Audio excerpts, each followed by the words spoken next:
বর্তমান কাবার ইমামের নাম হলো শায়েখ আব্দুর রহমান সুদাইস। সুবহানাল্লাহ। গত রমজানে, আমি প্রায় রমজানে মক্কায় থাকি, গত রমজানে সাংবাদিকরা তাকে প্রশ্ন করলো, একই প্রশ্ন প্রতি রমজানই করে তারে। বর্তমান পৃথিবীর ভিতরে সবচেয়ে সম্মানী ব্যক্তি আপনি, কাবার ইমাম। রমজান মাসে আপনার পিছনে প্রায় 70 লক্ষ মানুষ সালাত আদায় করে। রমজান মাসে রাস্তাঘাট, অলি গলি, মাঠ ঘাট সব ভরে যায়। লক্ষ লক্ষ মুসল্লিরা কাবার দিকে ফিরে সালাত আদায় করে। একটা আওয়াজ হয় না, একটা সাউন্ড হয় না। যখন ইমামরা তেলাওয়াত করে মনে হয় তখন সবে মাত্র কোরআন নাজিল হয়। এত চমৎকার কোরআন। সাংবাদিক প্রশ্ন করলে এত সম্মানের পাত্র কেমনে হইলেন? তিনি জবাব দিল, দুইটা কারণে রব্বুল আলামিন আমার মর্যাদার সম্মান বাড়ায় দিছে। এক নম্বরে মায়ের দোয়া,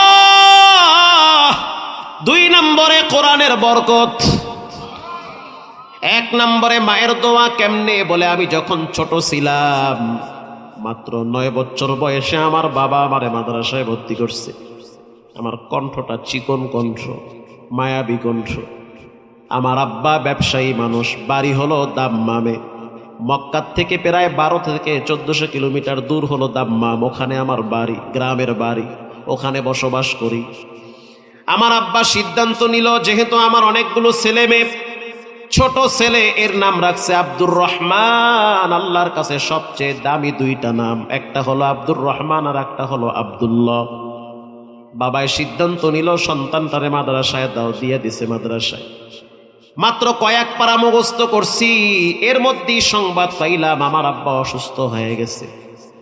বাপ যদি অসুস্থ হয়, সন্তান যদি ছোট থাকে, তখন বেশি কষ্ট ছেলের চেয়ে বাবার লাগে।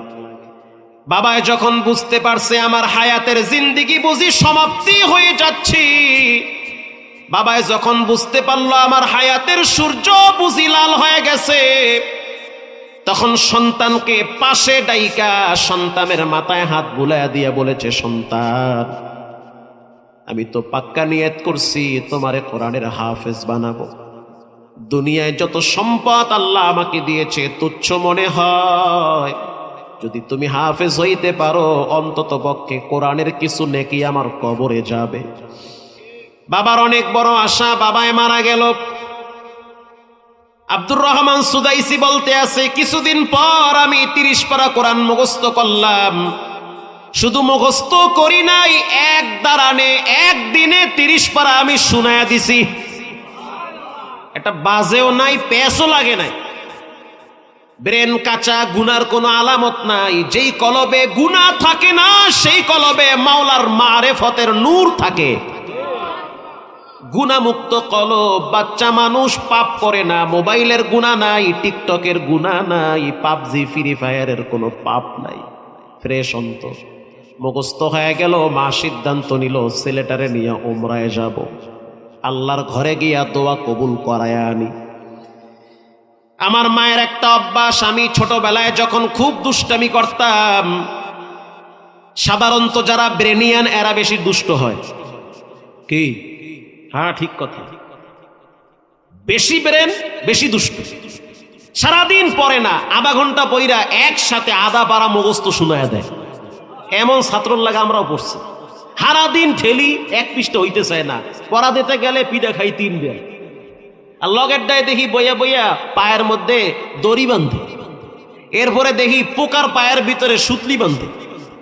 কি হুজুর, ঠিক না? এই কাম ঘটে। হুজুরে ডাক দেয়, পড়া নিয়ে আজকে তোরে বাটাম ফাটা দিব। ছাত্র চিন্তা করে, যা আছে কপালে দে, বিসমিল্লাহ কয়ে স্টার্ট। পুরা আধা পারা শোনায়, একটা পেঁয়াজও লাগে না, হুজুর কিছুই কইতে পারে না। আল্লাহু আকবার বলেন। বাইতুল্লাহর ইমাম আব্দুর রহমান সুদাইসি সাহেব বলেন, যখন আমি দুষ্টামি করতাম তখন আমার মা বলতো, আল্লাহ তোরে বাইতুল্লাহর ইমাম বানায় দিক। এ হলো বরদোয়া। এটা কি বরদোয়া না দোয়া? এলাকার মা বোনেরা, বাচ্চা যখন দুষ্টামি করে বরদোয়ার বদলে দোয়া করবেন। আমার মা জিদ কইরা বলতো, এত মানুষ মক্কায় যায়, তোরে আল্লাহ মক্কার ইমাম বানায় দিক। জিদের ঠেলায় কইতো, রাগ কইরা কইতো, যদি কইতো এত মানুষ হাত পা লুলায়, তুই অনাকা না জানি বেহয়া যাইতো আমি। এজন্য আমার মা এই দোয়াটা করত। আব্দুর রহমান সুদাইসি বলেন, মায়ের সাথে ওমরায় গেলাম, যাওয়ার পর আমার মা বলল, সন্তান তুমি ছোট মানুষ, আমার সাথে তওয়াফ করতে গেলে হয়তো তুমি আমারে হারায় ফেলাবা, অথবা আমি তোমারে হারায় ফেলবো। তার চেয়ে একটা কাজ করো, হাতিমে কাবার পাশে তোমারে দাঁড় করায় রাখি। আমার মা আমারে দাঁড় করায় রাখছে। যখন আমাকে দাঁড় করায় রাখলো, আমি তাকাইয়া দেখলাম আমার মা বাইতুল্লাহর চতুর্দিকে লাব্বাইকের আওয়াজ দেয়। আমি তো বাচ্চা মানুষ, আমার ভিতরে বাচ্চা সুলভ আচরণ রয়েছে।